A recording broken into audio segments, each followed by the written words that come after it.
Syloki had spent weeks cloaked in the shadows of the Dimmer sisters' mansion, playing the part of the obedient apprentice.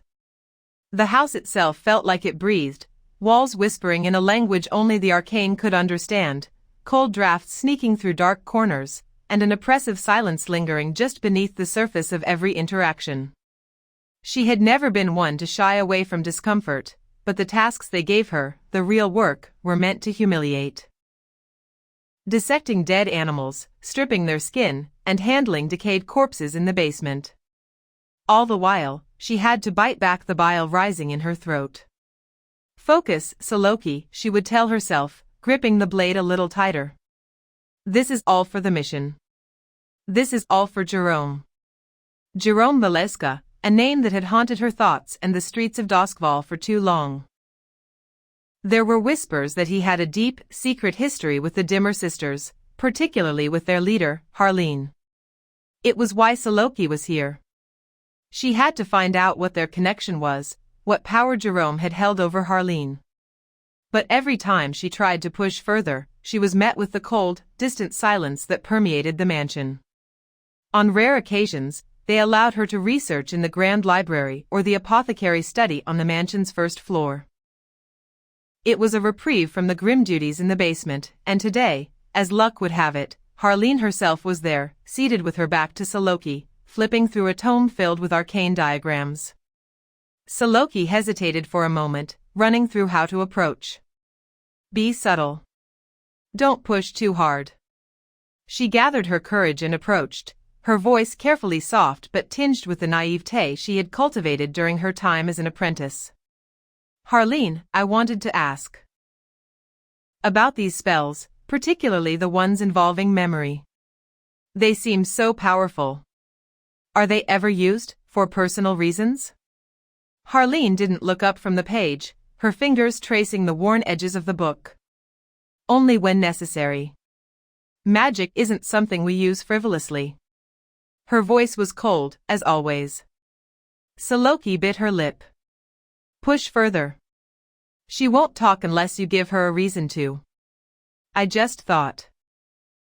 In a place like Doskvol, with so many people who hold on to the past, there must be reasons to forget. Her words were light, but they carried weight, intended to stir something in Harleen.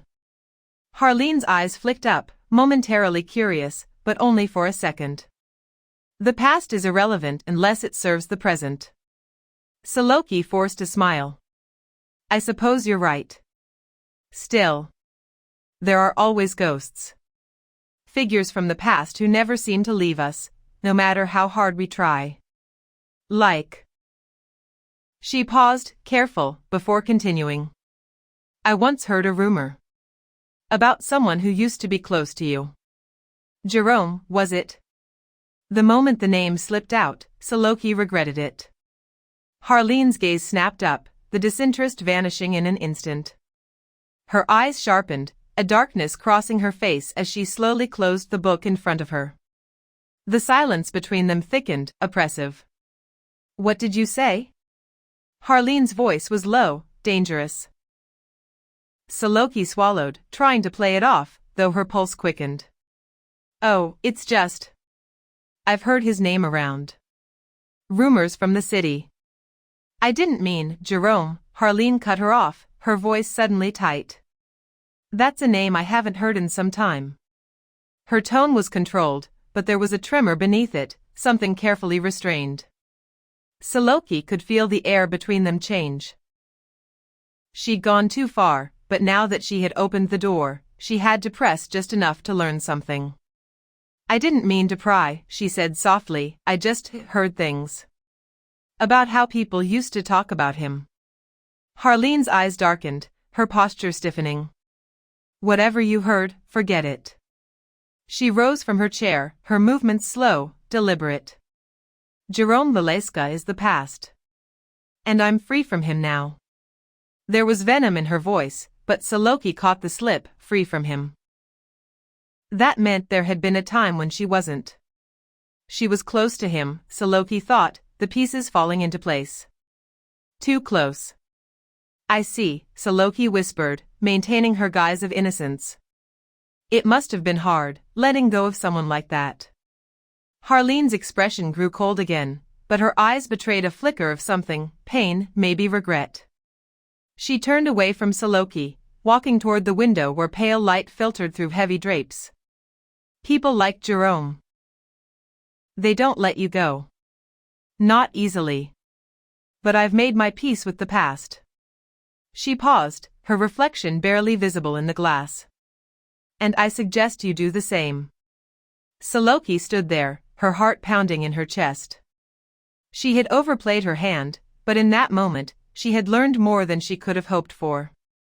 Harleen had been close to Jerome, maybe even controlled by him. But now, she saw herself as free. That meant Jerome had once had a grip on the Dimmer sisters, and that grip could still be there, waiting to be tightened. Harleen turned back to Syloki, her expression unreadable. Focus on your duties, apprentice. The dead animals in the basement won't take care of themselves. Of course, Syloki whispered, bowing her head and slipping away, the conversation playing over and over in her mind. She had to be careful now. Harleen would be watching her. But she had gotten what she needed. Confirmation that Jerome had been here, and that there was still a connection between him and the Dimmer sisters. As Syloki walked away, her mind raced. Jerome's still out there. And now I know just how close he was to one of Doskvol's most dangerous factions. She clenched her fists. The game had just gotten more dangerous, and her position was more precarious than ever. But Syloki had always thrived in the shadows. Now, she just needed to figure out her next move. Syloki crept through the dimly lit corridors of the mansion, her heart pounding in her chest. The walls seemed to hum with the ancient energy of the Dimmer sisters, the air thick with secrets. Every step she took toward the second floor felt like it carried the weight of danger. She knew that the residents here, witches deeply entrenched in the arcane, were always watching, even when unseen. Focus. Breathe. You've done worse than this, she reminded herself, sliding her hand along the rough banister of the grand staircase. The second floor was where the permanent residents lived, each room steeped in dark power and mystery.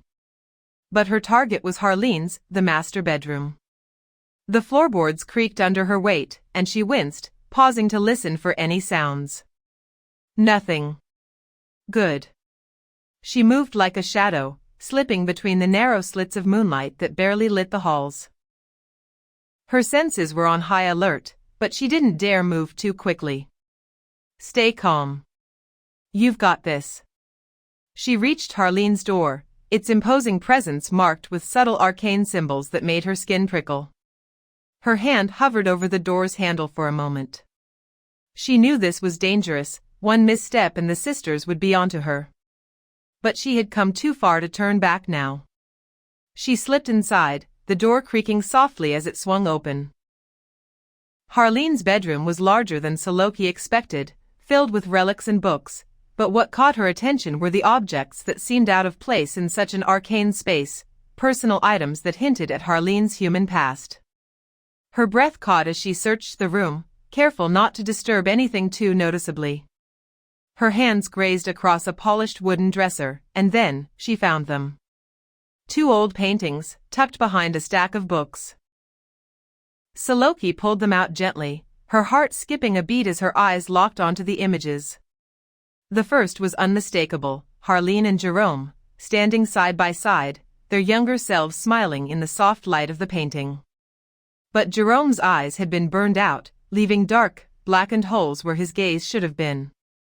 Scrawled across the bottom of the painting in angry, jagged writing were the words, liar, traitor. The second painting told the same story? Another image of Harleen and Jerome, this time with the words never again written over his chest, and the same burning of his eyes. The rage behind the mutilation was palpable. Syloki's mind raced. She hated him. But why? Her fingers trembled slightly as she returned the paintings to their hiding spot, taking one last glance around the room. There's more to this story, she thought. But now I have proof they were close. Too close. With her pulse quickening, she knew she couldn't stay much longer. She carefully retraced her steps, slipping out of the room and closing the door behind her as quietly as she had entered. The house remained silent, as if it had never known her presence. Syloki made her way back to the basement, her footsteps light and calculated, but her mind heavy with everything she had just uncovered. The air grew colder as she descended the creaking staircase, the smell of damp stone and rot assaulting her senses. The weight of the mansion seemed to press down on her, suffocating her with its silence. As she reached the bottom, two dimmer sisters passed her in the narrow corridor, their hoods low over their faces, whispering just loud enough for Syloki to catch fragments of their conversation. "Stolen from under our noses, the circle of flame." "Those rats," one sister hissed, her voice a mix of anger and disbelief. "Harleen won't be pleased. If they think they can challenge us, they'll regret it," the other replied, her voice laced with malice.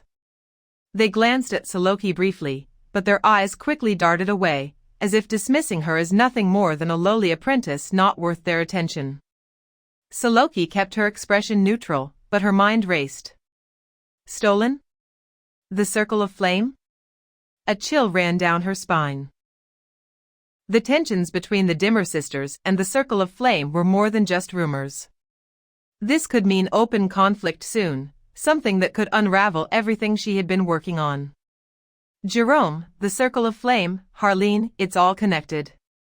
She pushed open the door to the basement workroom, the stench of decaying flesh hitting her with full force. On the grimy wooden table in front of her lay two fresh corpses.